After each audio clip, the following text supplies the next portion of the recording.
گے وَجَعَلُوا أَعِزَّةَ أَهْلِهَا أَذِلَّةً، اور بادشاہوں کی عادت ہے ملک فتح کرنے کے بعد عزت دار لوگوں کو ذلیل بنا دیتے ہیں. میں بھی باندی بن سکتی ہوں، لونڈی بن سکتی ہوں، تم بھی سارے کیا بن جاؤ گے؟ قیدی بنو گے، غلام بنو گے. وَكَذَلِكَ يَفْعَلُونَ، یہ بھی کریں گے ایسا. لہذا ہم یہ تحقیق کرتے ہیں کہ یہ اہل حق ہیں یا اہل باطل. تو اب آپ مجھے بتاؤ کہ جو آدمی خامخواہ میں دھمکیاں دے رہا ہو، اس کے پیچھے کوئی ویژن نہ ہو، تو اس سے اس کا دنیاوی مفاد کے علاوہ کوئی مقصد ہوگا؟ ہے بھائی؟ خامخواہ میں ایک آدمی کسی کو تنگ کر رہا ہے، اس کا مطلب بھائی آپ اس کے وسائل پہ قبضہ کرنا چاہتے ہیں. ایک ملک جب دوسرے ملک پہ بھی لاوجہ حملہ کر رہا ہے، اس کا مطلب اس کے وسائل کس کے کنٹرول میں لانا چاہ رہا ہے؟ اپنے. اسلام کی لڑائی اس مقصد کے لیے نہیں ہوتی. تو اس نے یہ کہا انی مرسلۃ الیہم بہدیۃ فناظرۃ بما یرجع المرسلون، میں اس کے پاس ہدیے تحفے تحائف بھیجتی ہوں بڑے خاندانی اور قیمتی قسم کے. گورنمنٹ کے پاس جو گفٹ ہوں گے وہ چھوٹے موٹے نہیں ہوں گے. اگر یہ شخص دنیا پرست ہے، اس کے دل میں حکومت کی لالچ ہے، یہ نذرانے دیکھ کرنا یہ اپنے ویژن اور نظریے سے پیچھے ہٹ جائے، اس کی دعوت میں لچک پیدا ہو جائے گی. پھر اگر دھمکی دی تو ہم لڑیں گے اس سے، اور اگر دھمکی نہیں بھی دی تو بھی لڑیں گے، کیونکہ یہ اس کی علامت ہے کہ یہ خام خام حکومت کا نشہ ہے. تو ملکہ سبا نے نا اس زمانے کے اربوں خربوں کے حساب سے ہیرے جواہرات جو بھی قیمتی بہت خاندانی قسم کے تحفے تھے قاصدین کو دیے، اور بولے جاؤ سلیمان کو دے کر آ جاؤ. حضرت سلیمان کے پاس جب وہ تحفے آئے ہیں، فلما جاء سلیمان، جب وہ تحفے سلیمان السلام کے پاس آئے، قال اتمدوننی بمال، انہوں نے فرمایا کہ چند ٹکے کے لوگ، تم لوگ میری پیسوں سے مدد کرنا چاہ رہے ہو، ہیں بھائی؟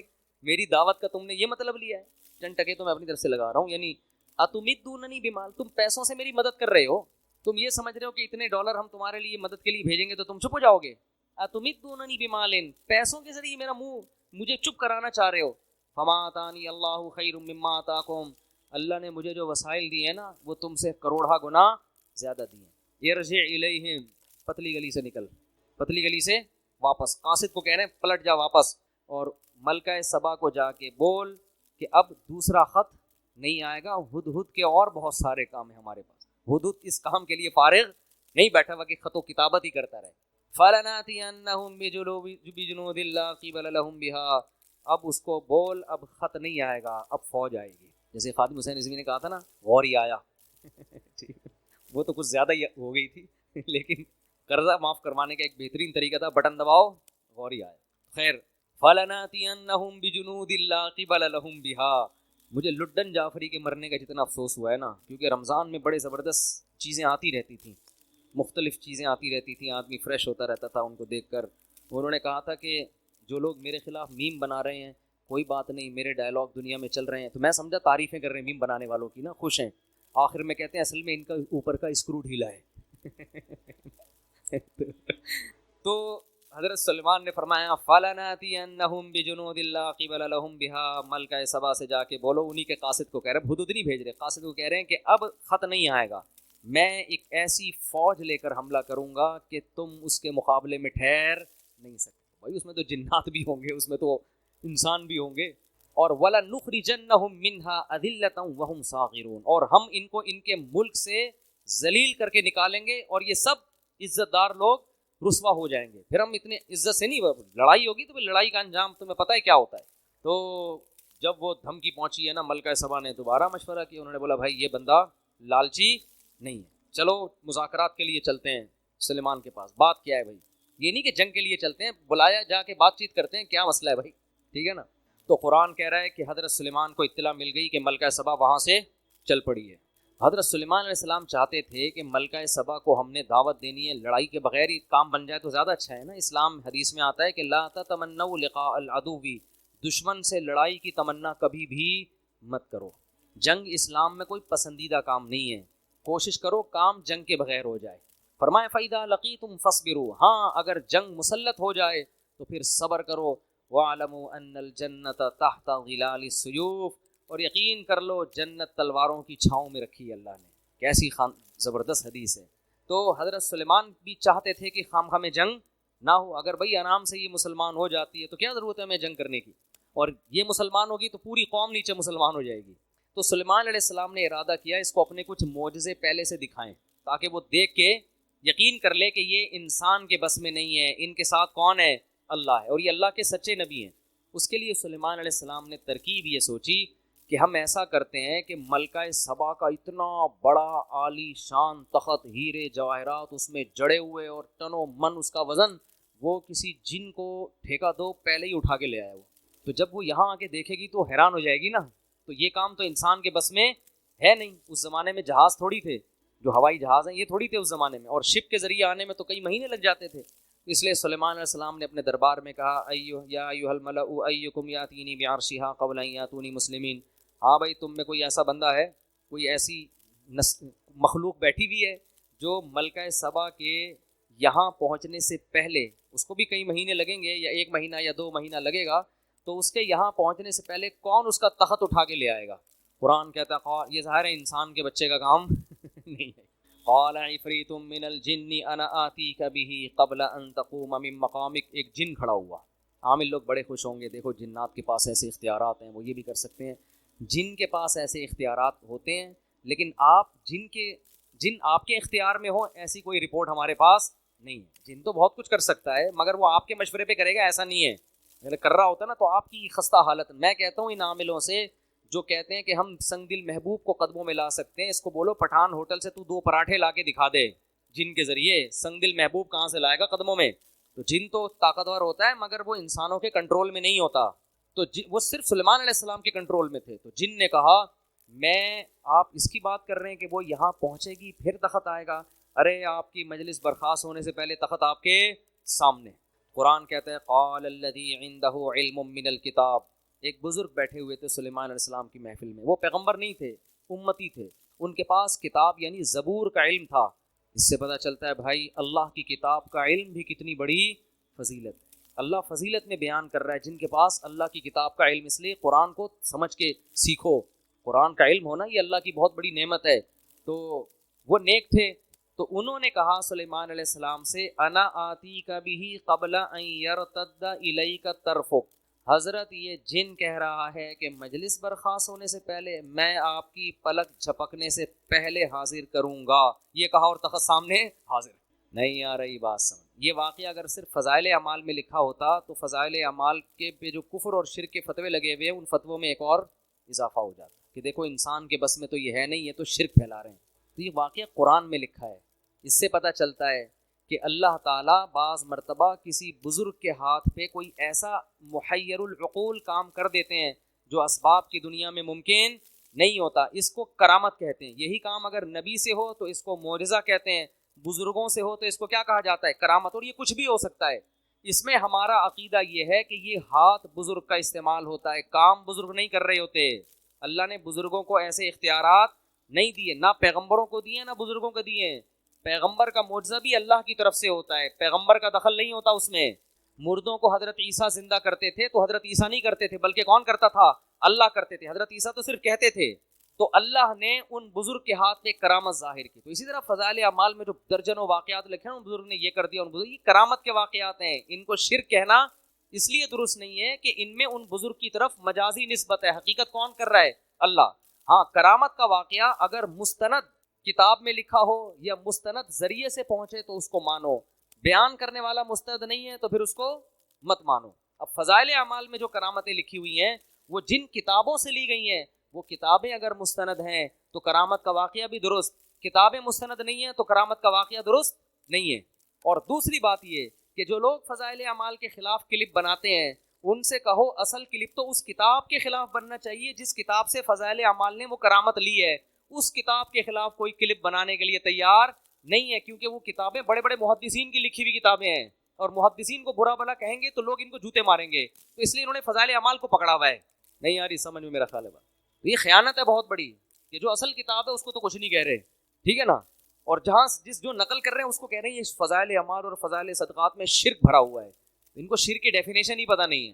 تو ان بزرگ نے کیا کہا. اب یہاں ایک اور لوگ سوال کرتے ہیں کہ یہ کرامت تو صحابہ کے ہاتھ پہ ظاہر نہیں ہوئی جو فضائل اعمال میں لکھی ہوئی ہیں، یہ تو نبی کے ہاتھ پہ یہ معجزہ نہیں ہوا تو بزرگ کے ہاتھ پہ کیسے ہو گیا؟ اس کا مطلب بزرگ صحابہ سے بھی افضل ہیں. تو یہی سوال ہم یہاں کریں گے کہ سلیمان علیہ السلام تو تخت کو سیکنڈوں میں لا نہیں سکے، لیکن مجلس میں بیٹھے ہوئے بزرگ نے کہا اور تخت سامنے حاضر.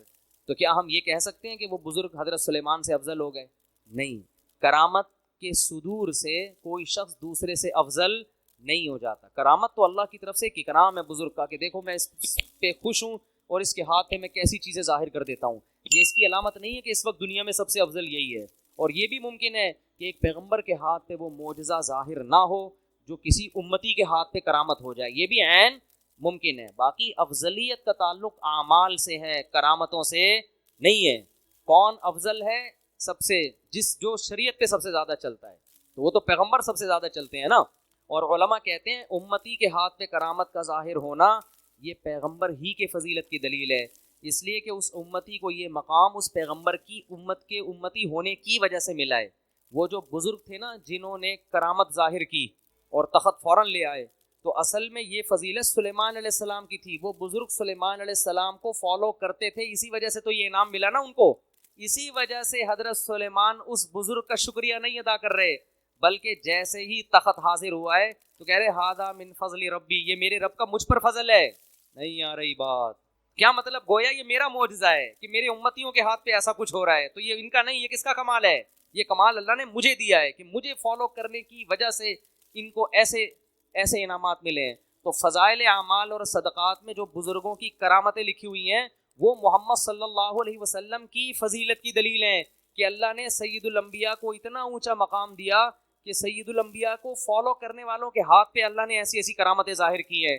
تو اس سے پیغمبر کا مقام کم نہیں ہو رہا, بلکہ پیغمبر کا مقام اونچا ہو رہا ہے کہ ان کی امتیوں میں پچھلی امتوں سے بھی زیادہ بڑی بڑی کرامتیں صادر ہوئی ہیں. نہیں آ رہی میرا خیال ہے بات سمجھ میں. تو سلیمان علیہ السلام نے کیا کیا, وہ ان بزرگ نے کہا کہ میں آپ کی پلک جھپکنے سے پہلے کیا لے آؤں گا؟ تخت سامنے. یہ کہا اور تخت سامنے, کیونکہ پلک تو جھپکنے میں تو سیکنڈ لگتے ہیں. اب جیسے ہی حضرت سلیمان نے دیکھا اڑے یہ تو تخت یہیں آ گیا فوراً, تو فرمانے لگے ھذا من فضل ربی, یہ میرے رب کا کیا ہے؟ فضل ہے, مجھ پر فضل ہے. لیبلونی ااشکر ام اکفر, اللہ مجھے آزمانا چاہتا ہے کہ میں اس کا شکر گزار بنتا ہوں یا ناشکرا. میں نے اس دن بیان میں کہا تھا نا کہ پیغمبر جب بھی کوئی نعمت دیکھتے ہیں تو شو نہیں مارتے, اتراتے نہیں ہیں اور بڑی بڑی باتیں نہیں کرتے, بلکہ کس کی طرف نسبت کرتے ہیں؟ اللہ کی طرف. شکر بھی ادا کرتے ہیں اور استحضار بھی کرتے ہیں کہ مجھے آزمایا جا رہا ہے, ایسا نہ ہو میں اس میں پڑھ کے اللہ کو بھول جاؤں. ہمارے ہاتھ پر کوئی ایسی کرامت ظاہر ہو نا, کوئی انڈا ہی اٹھا کے ہم لے آئیں کہیں سے, پٹھان ہوٹل کا پراٹھا لے آئیں, چلو فرض کرو اٹھا کے لے آئیں اگر ہم, تو 6 مہینے شو مارنے میں لگیں گے کہ نہیں لگیں گے؟ دیکھا اس دن میں نے سنگ دل محبوب قدموں میں لایا تھا کہ نہیں لایا تھا؟ لایا تھا کہ نہیں لایا تھا؟ دیکھا اس دن میں نے خواب سنایا تھا, اگلے دن سچا نکلا کہ نہیں نکلا؟ 6 مہینے کس میں لگیں گے؟ شو مارنے میں. ادھر سلیمان علیہ السلام یہ نہیں کہہ رہے فخر, دیکھو میری امتیوں میں ایسے ایسے لوگ ہیں ہزاروں کلومیٹر دور سے, تخت سیکنڈوں میں ایسا ہی تھوڑی یہاں بیٹھا ہوا ہوں بھائی, ایسے ہی تھوڑی, بہت سے پیغمبروں سے اللہ نے مجھے فضیلت دی ہے, ایسی کچھ نہیں. بلکہ کیا کہہ رہے ہیں, یہ میرے رب کا فضل ہے, میرا کمال نہیں ہے, اور میرے رب نے مجھ پر یہ فضل اس لیے کیا لیبلونی, مجھے آزما رہا ہے وہ, اشکر ام اکفر, کہ میں شکر گزار بنتا ہوں یا ناشکرا.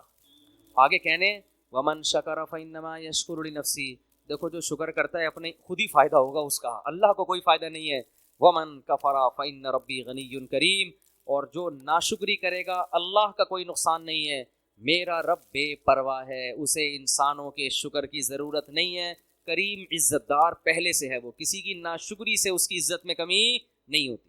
اب جب تخت آ گیا نا, تو اب سلیمان علیہ السلام نے سوچا ملکہ سبا آتے ہی یہ تو اس تخت کو پہچان جائے گی, کیونکہ ایک دم 100% وہی تخت, اس جیسا تو کسی کا نہیں ہے. تو اسے تھوڑا سرپرائز دینے کے لیے ہم اس تخت میں تھوڑی سی چینجنگ کرتے ہیں تاکہ اس کو تھوڑا سوچنا پڑے.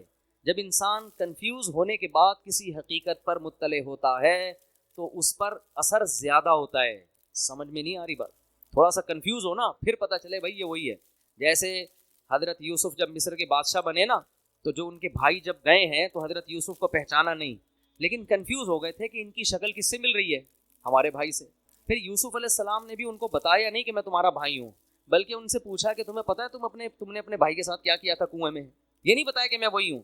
یہ سوال پوچھنا تھا کہ بھائی سمجھ گئے کہ یہ کون ہے, کیونکہ یہ واقعہ تو یوسف کے علاوہ کسی کو معلوم نہیں تھا.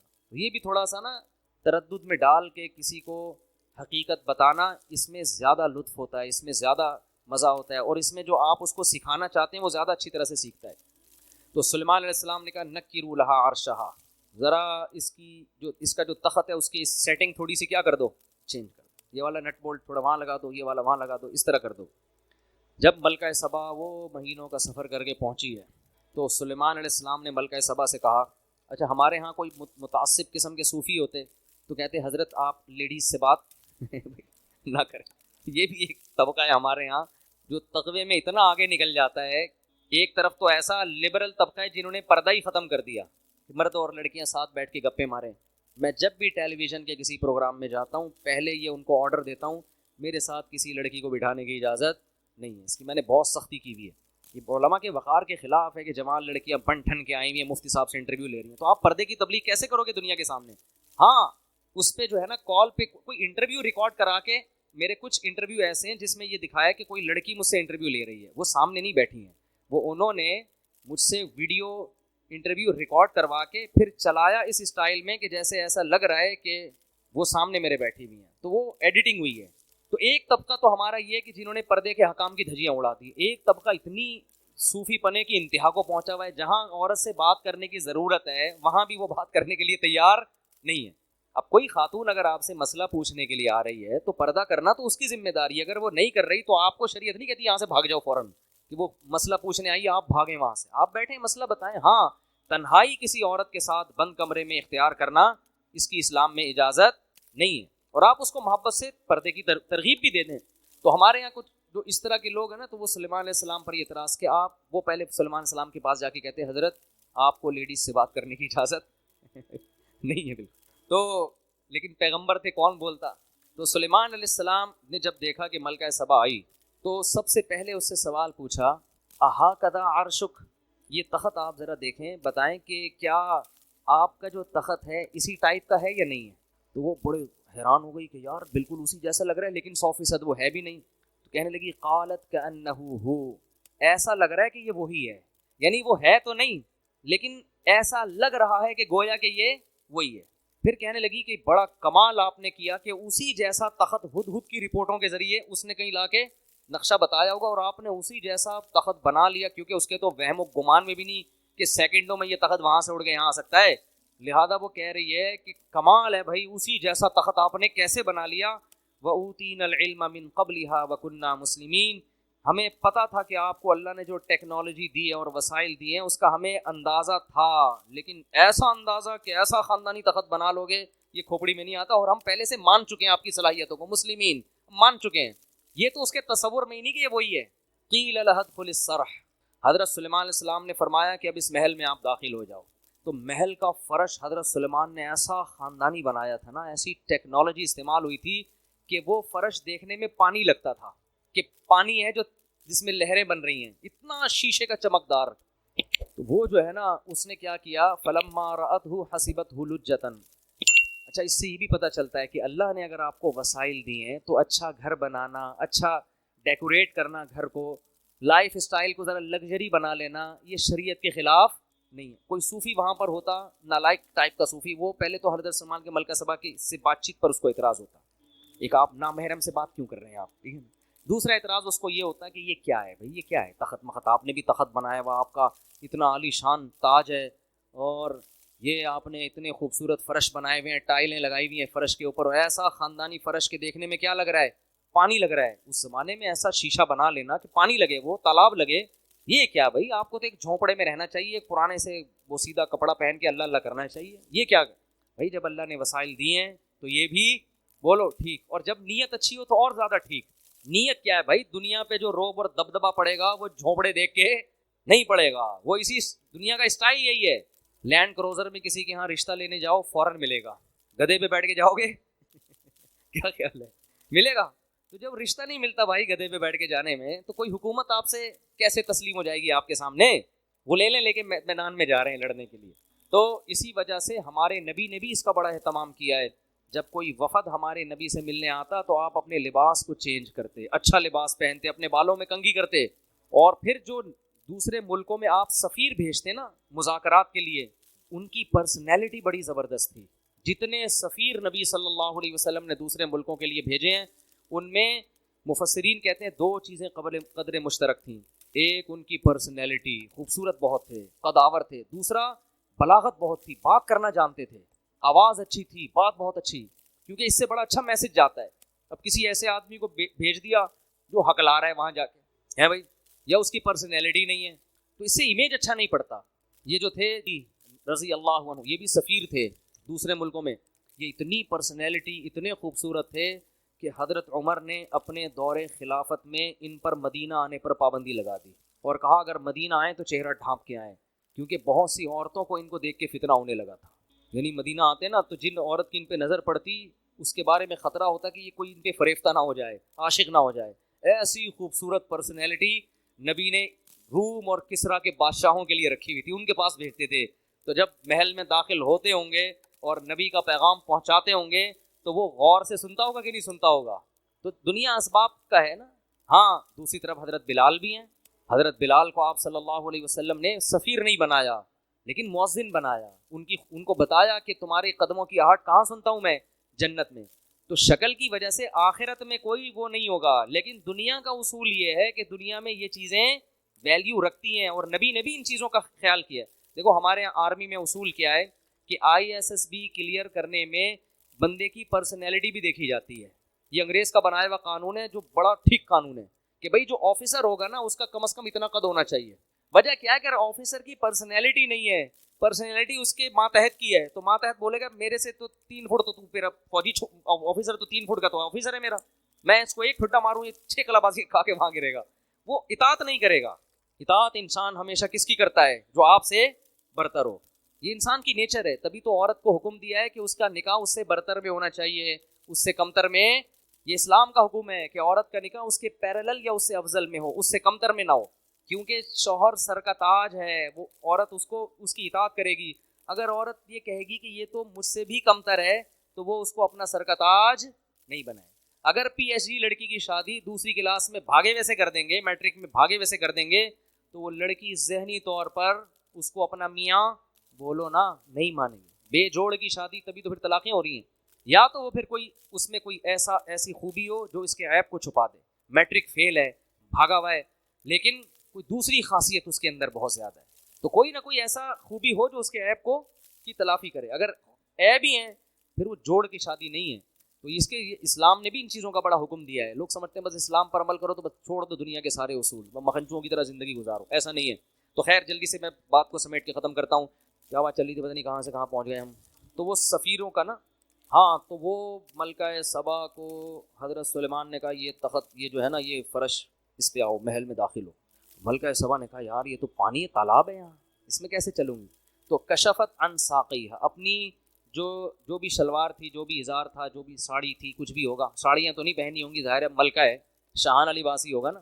تو جو بھی لباس تھا اس نے اپنے پائنچے اوپر کر لیے تاکہ میرے پاؤں کپڑے گیلے نہ ہو. حضرت سلیمان قیل لها ادخل الصرح فلما رأته حسبته لجة وكشفت عن ساقيها قال انه صرح ممرد من قوارير. تو حضرت سلیمان نے کہا یہ پانی نہیں ہے، یہ تالاب نہیں ہے، یہ شیشے کا بنا ہوا فرش، ڈیزائن ایسے کیا گیا ہے دیکھنے والا اس کو تالاب سمجھتا ہے. اب یہاں ملکہ سبا نے کہا بھائی یہ خدا کا پیغمبر ہے، ابھی اس نے مجھے تخت دکھا دیا وہاں سے یہاں، اور یہ ایسا فرش تو دنیا میں کسی کا باپ بھی نہیں بنا سکتا. اس نے یہ نہیں کہا مجھے پتا ہے یہ دل میں سوچا ہوگا. لوگ پھر کہہ رہے تھے یہ باپ کا لفظ کہاں ہے قرآن میں، دکھاؤ بھائی. تو ہمارا بھی تو کچھ اسٹائل ہے نا بات سمجھانے کا، ہم آج کے زمانے کے لحاظ سے سمجھائیں گے نا. تو ملکہ سبا نے کہا بھائی یہ تو ممکن واقعی اللہ کے سچے پیغمبر ہیں، ان کے پاس وسائل کی کمی نہیں ہے. تو فوراً کہنے لگی قال رب انی ظلمت نفسی. اب دیکھو حضرت سلیمان سے خطاب نہیں کر رہی، اب کس سے خطاب کر رہی ہے؟ اللہ سے. یہ بھی اس کے خاندانی ہونے کی دلیل، کیونکہ ان کو یقین آ گیا کہ یہ سب کچھ یہ نہیں کر رہے، اللہ کر رہا ہے مجھے سمجھانے کے لیے کہ تو غلط دین پہ چل رہی تھی. توبہ کی اور کہنے لگی ربی انی ظلمت نفسی، اے اللہ آج تک میں نے سورج کو سجدہ کر کے اپنی جان پہ ظلم کیا ہے. وَأَسْلَمْتُ مَعَ سُلَيْمَانَ لِلَّهِ رَبِّ الْعَالَمِينَ. یہ ایسا خاندانی جملہ ہے جس سے آپ کو پتہ چلے گا بھائی ایکسٹرا آرڈینری ذہین تھی. اب یہ نہیں کہہ رہی کہ اللہ میں تجھ پر ایمان لے آئی، یہ بھی نہیں کہہ رہی کہ اللہ میں نے سلیمان کو نبی مان لیا. اگر یہ کہتی کہ میں نے سلیمان کے ہاتھ پہ بیعت کر لی، سلیمان کو مان لیا، تو سوال پیدا ہوتا ہے یہ سارے کام کا حکم کون دے رہا ہے؟ سلیمان تو ایک ذریعہ ہے. اصل تو آپ کو توحید کی دعوت دی جا رہی ہے، اللہ کی بندی بنو. تو اسلام اللہ کے لیے لانا ہے، سلیمان کے لیے نہیں لانا. لیکن اگر سلیمان علیہ السلام کا ذکر بالکل ہی شارٹ ہو جاتا تو یہ ناشکری بھی ہے کہ جو ذریعہ بن رہا ہے ہدایت کا اس کو اس موقع پر اپنے کلام سے بالکل کیا کر دیا؟